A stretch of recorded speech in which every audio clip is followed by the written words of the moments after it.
Are you guys ready for like my very long deep dive into this? Unless you guys want to add any more. Yeah, you guys got any Got more any more, because Michael? this is gonna take some time, and it's long because you guys will understand if I stick to my script and not deviate from I'm it. intrigued, but I'm also kind of scared. All right, you ready? All right. Okay, so regarding the three examples that I had, that I suggest that could vastly elevate the storytelling from just passable to really good. Like, and I disagree that these examples I'm about to, these suggestions I should actually say that I'm about to raise would be considered too mature or complex for younger audiences, because once again, Pixar and Disney animated films were doing this in the 90s and the early 2000s Yeah, and so that's on. And so, first example, yes, Peach is supposed to be the anchor point, right, for Mario to understand the rules of the sword. But instead of having Princess Peach be this like a flawless character that could clear the obstacle courses from the get-go, with Mario being the punching bag, being like, he's not important, like punching down on him like that, it would have been good for Peach's characterization, where she admits that, and you touched upon this, Michael, initially, she was also like Mario. Like, she was always, when she entered this world via that pipe, she was always failing that obstacle course in the beginning, feeling like she was letting the Mushroom Kingdom down. And I guess you can add on that the burden of responsibility sort of weighs down on her. But she gained self-confidence through perseverance.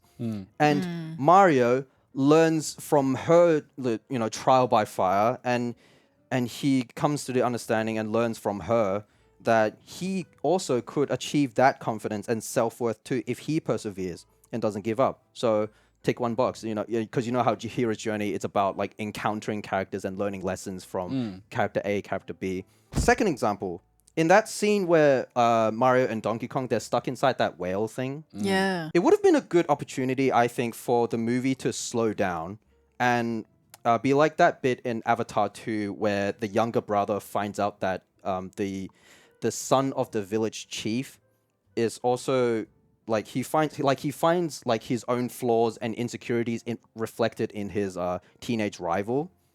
Like where he's also facing the challenge of not having their dad's approval and so on. So in that moment of quiet inflection, they have that I also know what it's like to be a disappointment moment.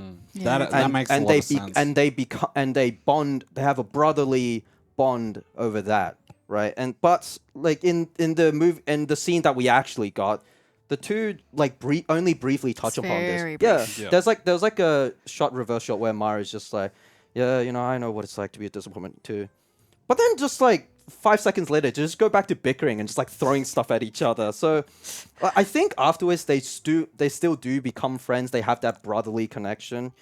But I just think with maybe an extra half a minute of extra dialogue with the whole like I know what it's like to be a disappointment as well thing would elevate the storytelling, especially because it would tie it back to the setup in the beginning at the dinner scene at the Mario family's apartment where Mario's father disapproved of his business hard. It would have been a good tie back. Well, yeah, like instead of just saying my parents are also disappointed in me, why not give us a story of showing that so that we're a bit more invested in it? Yeah. Yeah, because Show. you know how like and have you seen Ip Man 4, Denise? Yes, I have. Yeah, it's also like the typical like when the protagonist encounters someone else, they see their own flaws and insecurities reflected in another character. So in Ip Man's case, it's the president of the Chinese thinger. So Yes. where Society. like Ip Man himself was harsh towards his own son. He doesn't realize the harm he's doing until he sees another father doing the exact same thing to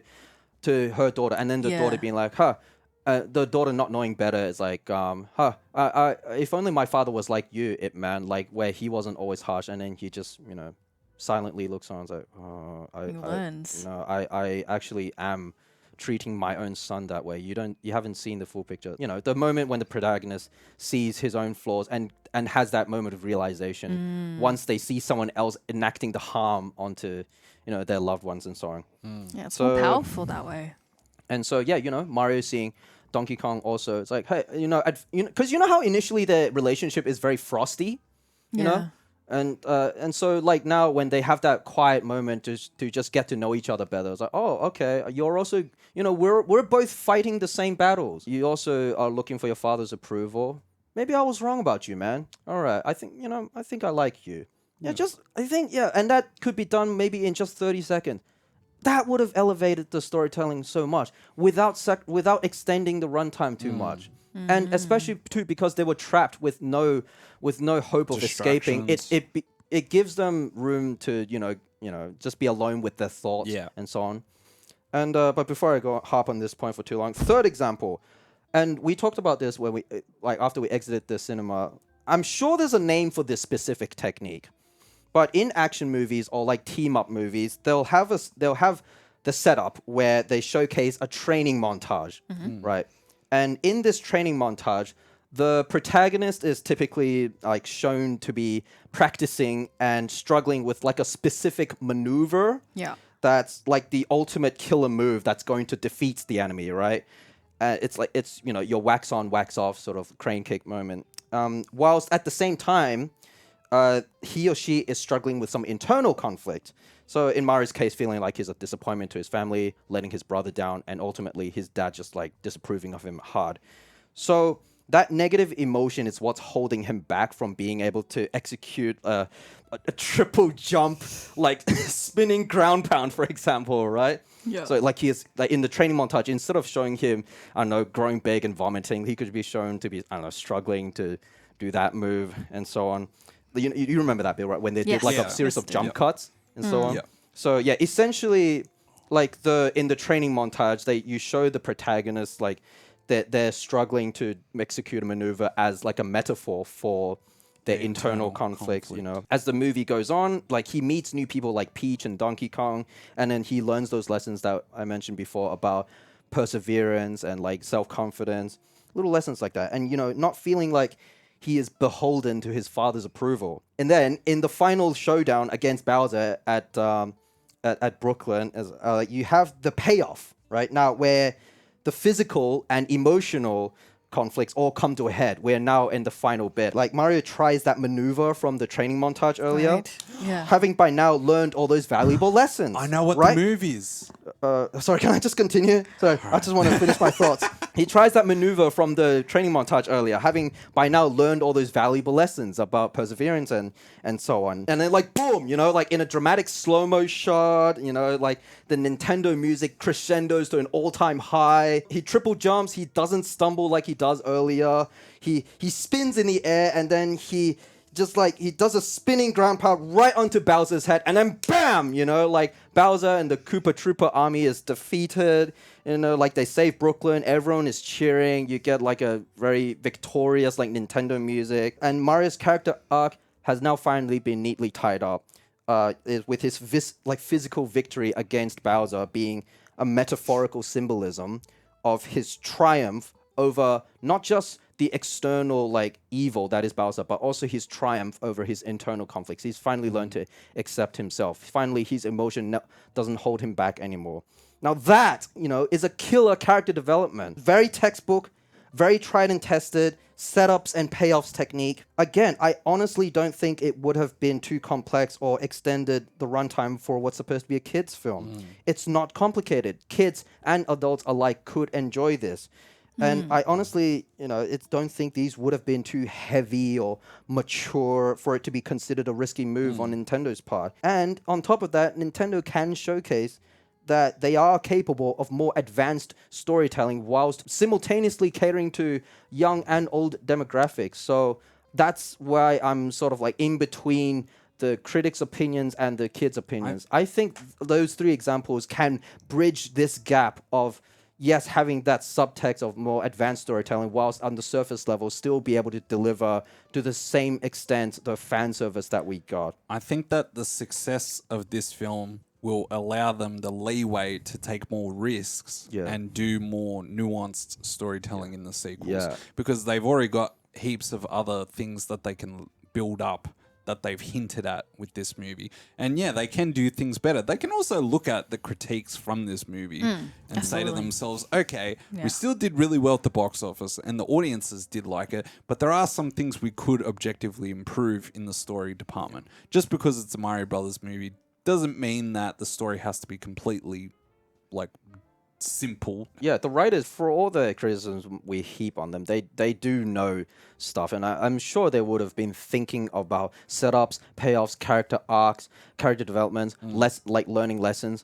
But I think just as a studio mandate, let's just for our first movie in 3 decades, let's just Keep it leave that to safe. keep it safe. Yeah, so I can understand reputation-wise why they wanted to leave the advanced storytelling to maybe some further sequels down the road.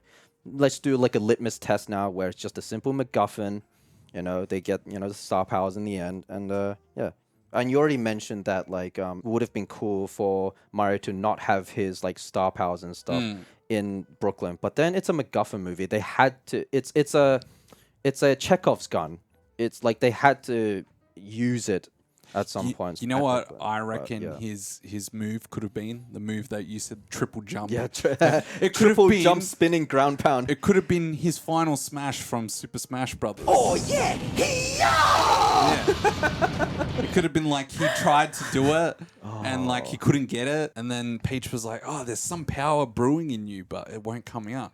And then he gets like really angry right near the end, and it could have been when Bowser has Luigi in his grips in like a hostage situation, and that's the moment when Mario releases the full blast, because that's when we should see what their true character is, when things it's are true, going when they're bad. truly tested. It's an apparent defeat. You don't feel Yes. like the Right? heroes are tested if it's just a matter of, oh, they get this power up and they're invincible. Yeah. I mean, like, it's cool. It was still a fun moment. Yeah. But in the back of my mind, I was like, oh, like, what happens though if you took the power up away from them? Would they still act the same way?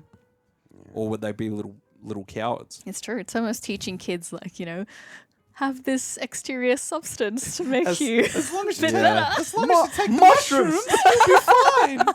Now there's going to be kids everywhere looking for mushrooms in paddocks and stuff, fields.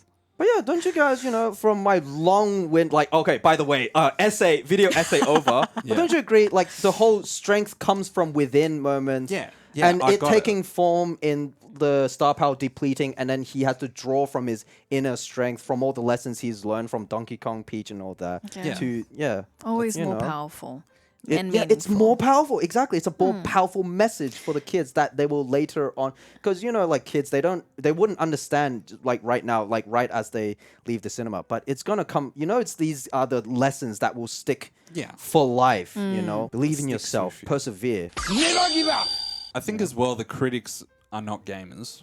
Most of the critics do not sound like gamers based on the reviews I've read. Because if they were, they would not be rating it so low. It also brings up like, are we blinded by our fandom and the fact that we love these video games? I think just by mere exposure to this dude right here, I have a more critical eye of movies and TV shows and stuff. But because I have the gaming background, I was conscious of those like these things that I listed, but I was more than okay to overlook the plot's shortcomings and enjoy the pure fan service, which is, why this movie still rates so high for me, despite my gripes. Yeah. Despite this being such a safe movie that I thought could have more poignant messages and all that, I But guess- maybe just leave it for the sequels, and maybe Nintendo intended for it to be that way. It really depends on, after a second viewing, how I feel about this movie.